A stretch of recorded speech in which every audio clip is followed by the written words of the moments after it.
नमस्कार, हमारे साथ जुड़े हैं सामाजिक राजनीतिक चिंतक राजेश धनखड़ जी और उनसे जानेंगे तमाम राजनीतिक बातें, सामाजिक बातें और जानेंगे कि आगामी विधानसभा चुनाव में किस करवट टूट बैठेगा, कौन जीतेगा, कौन हारेगा। क्योंकि लगातार राजेश धनखड़ जी सोशल मीडिया पर आते रहते हैं और लोगों को बताते हैं कि कौन जीत सकता है, कौन हार सकता है, किसकी क्या परिस्थिति। सर, बात करें झज्जर विधानसभा को लेकर तो क्या सिनेरियो रहने वाला है झज्जर विधानसभा पर, क्योंकि कई करीब 15 साल हो गए एक ही विधायक यहाँ पर कब्जा जमाए हुए हैं, क्या कुछ कहना?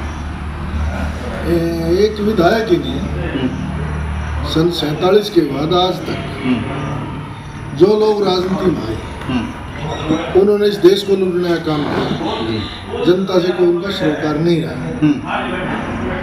कोई जाति के नाम पे, कोई क्षेत्र के नाम पे, कोई धर्म के नाम पे। ये आज़ादी राजनेताओं के लिए आई थी, आम जनता के लिए आज़ादी नहीं थी। और झज्जर विधानसभा ही नहीं, डेरी, बादली और झज्जर चारों विधानसभा पिछले 25 साल से काम कर रही। जिस चौधरी बंसीलाल ने जिला बनाया, चौधरी मनफूल सिंह नेहरू कॉलेज, केंद्रीय विद्यालय, जवाहर नवोदय विद्यालय, जितने काम कराए उसने ला करते ही थोड़ी उम्र में बड़ी मेहनत करके झज्जर को संपन्न शिक्षा में किया। और उसके बाद जब चौधरी बंसीलाल चीफ मिनिस्टर बने तो झज्जर का जिला भी बनाने का काम किया। जिला बनने के बाद ऐसी नज़र लगी इस झज्जर को, पूरे प्रदेश में बदनाम तो हुआ झज्जर, और माड़ खाया मदारी ने और डंडा खाया बांदरी। भूपेंद्र हुड्डा के 10 साल का राज सारे प्रदेश में झज्जर को एक बदनामी का घंटा बांध दिया कि जो कुछ हुआ झज्जर रोहतक में, जो कुछ हुआ झज्जर रोहतक में, हम तो चीज चढ़की गए लगा के बदनाम। सर, कांग्रेस कह रही है कि भूपेंद्र सिंह हुड्डा के राज में लगातार विकास हुए, बाईपास बने और कई सुविधाएं हुई। कौन सा बाईपास? कौन सा बाईपास? जी, झज्जर जिले का बाईपास है। झज्जर में सिविल हॉस्पिटल है। सिविल हॉस्पिटल तो वेंटिलेटर पर, डायलिसिस पे, वेंटिलेटर डायलिसिस पे, किडनी फेल है, हार्ट फेल है। कौन है जिम्मेदार इस पे? भूपेंद्र हुड्डा। ये बीजेपी की सरकार है जो जनता के लिए राजनीति नहीं करते, अपने परिवार के लिए राजनीति करते हैं। कौन कहता है झज्जर जिले में 10 साल भूपेंद्र हुड्डा चीफ मिनिस्टर थे विकास? इससे झज्जर से ज्यादा दुर्भाग्य तो किसी का भी नहीं। ये झज्जर जो बाईपास पे गंदा नाला था जी, ये बहुत पहले से था, और ऐसा ही गंदा नाला रोहतक में था सेक्टर 1 के आसपास। उसने चीफ मिनिस्टर बनते उसको तो अंडरग्राउंड करा दिया। और इसमें आज तक मैं इसकी तरफ देखा तक नहीं। रेलवे को पुल नहीं बनाया, सिविल हॉस्पिटल नहीं सुधारा, झज्जर में कोई IMT लेके नहीं आया, झज्जर में कोई यूनिवर्सिटी नहीं बनाई। काम करा सोनीपत में। सर, बात करें झज्जर इंडस्ट्रीज एरिया की, रिलायंस है, पैनासोनिक का, बड़ी बड़ी कंपनियां आई हैं और ये हुड्डा राज में आई। राम भगताड़ा और भगतराम वाले बड़ी दुकान कर रहे हैं, और ये बराबर वाले बामण में कर रहे हैं। अपनी दुकान में कीमत बेचो, सरकार का लेना देना है।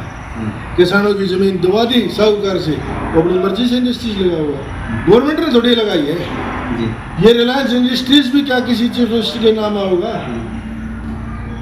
अगर सरकार बनाती तो जो ये झाड़ली प्लांट लगाया इसकी IMT बना देती। IMT बनती तो जो 12,000 15,000 बीटेक करे हुए लड़के हमारे यहाँ मानेसर में नौकरी कर रहे हैं, अब करगोदाम कर रहे हैं, वो हमारे यही नौकरी कर रहे हैं। थर्मल प्लांट में भी हजारों बच्चे स्थानीय गाँव की नौकरी कर रहे हैं। कौन करे? टीपी कितने करोगे? जो 7,500 एकड़ में पोल कटवा दिए, 20-20 रुपये दे गए, वो किसान तबाह नहीं है। और उसी जमीन में IMT बन जाती तो कितने कामयाब होते। क्या घर घर को उद्योग का प्रबंध करा? राजेश धनखड़ जी का स्पष्ट तौर पर कहना है कि शिक्षा स्वास्थ्य पर ध्यान देना चाहिए था भूपेंद्र सिंह हुड्डा को और निजी सरकार को, जो भारतीय जनता पार्टी की सरकार है। सर, झज्जर की दुर्दशा लगातार हो रही है, कोई ध्यान नहीं दे रहा। हर तरह अव्यवस्था फैली हुई है, चुनावी मौसम में बड़े बड़े वायदे किए जा रहे हैं, क्या कहना है? ये झज्जर जिले की चारों विधानसभा की लोगों ने एक दिन सोचना पड़ेगा। बीजेपी और कांग्रेस दोनों का रहा अपने कैंडिडेट चुने और कोई ये कहने का हकदार ना हो कि मेरी सरकार, और जनता के बीच से, गांव के बीच से गरीब का बेटा जब विधानसभा जाएगा तो अपने गरीब की बात करेगा, जैसे अम्बेडकर ने करी, जैसे छोटूराम ने करी, जैसे लाल बहादुर शास्त्री ने करी। हजारों उदाहरण हिंदुस्तान की राजनीति में से हैं जो गरीब घर से जीत के गए हैं और उन्होंने गरीब का भला करा है। आगामी दिनों में राजनीति में आओगे, चुनाव लड़ने का ख्याल है राजेश धनखड़ को? मैं तो चुनाव लड़ना तो दूर की बात, मैं तो यहाँ तक मानता हूँ कि जो लोग चुनाव लड़ के जीत के जा रहे हैं उनसे हाथ मिलाने में भी इस हाथों में वायरस आ गया। लगातार राजनेताओं पर आप बरसते रहते हैं, झलकते रहते हैं, क्या टीस है राजेश धनखड़? ये बर्बादी की जिम्मेवारी है। हमने छोटूराम को पढ़ा है, हमने भगत सिंह को पढ़ा है, हमने भीमराव अम्बेडकर को पढ़ा है, हमने और जो बड़े शहीद हुए भगत सिंह जैसे लोग, ज्योतिबा फुले को पढ़ा है। हमने लोगों से पढ़ के एक चीज़ देखी है कि गरीब आदमी को राजनेता धर्म, जाति और नक्षत्र के नाम पर जब बात करने लग जाए तो ये सोच लेना कि वो आदमी आपकी हत्या करेगा। झज्जर विधानसभा में चुनाव है भारतीय जनता पार्टी की और अन्य कई दल यहाँ चुनाव लड़ रहे हैं, तो पैराशूट से भी उम्मीदवार आने की संभावना हो सकती है, क्या कहना है? ये सारे पैराशूट के हैं। आज झज्जर की विधायक भी पैराशूट से आई। इनके घर किसके गांव में है? कोई रोहतक सेक्टर में कोठी बना रहे हैं, कोई गुड़गांव में बना रहे हैं, कोई चंडीगढ़ में बना रहे हैं। विधायक गीता मुक्कल की तो कोठी है यहाँ। ये कोठी तो सिर्फ टाइम पास करने के लिए, ये अब क्या हफ्ते में 7 दिन यहीं रहते हैं चुनाव के टाइम जी, चुनाव के टाइम आते हैं।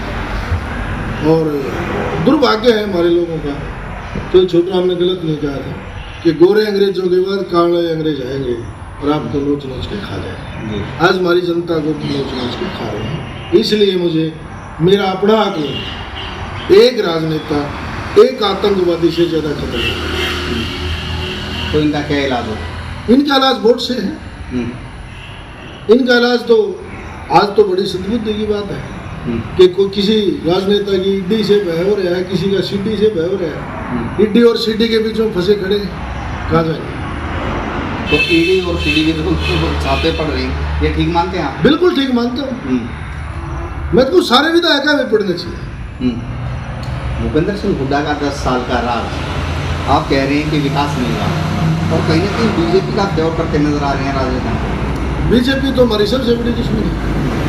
जो अपनी लड़की के कार्ड पर भी लिखवा सके बीजेपी जेजेपी, आरएसएस के लोग शादी से दूर रहे, तो मैं बीजेपी का सपोर्टर तो हो नहीं सकता। जिनके 750 लोग किसानों में मरवा दिए, 32 लोग जाट आंदोलन में मरवा दिए। मैं तो धर्मशाला में था जहाँ लोग।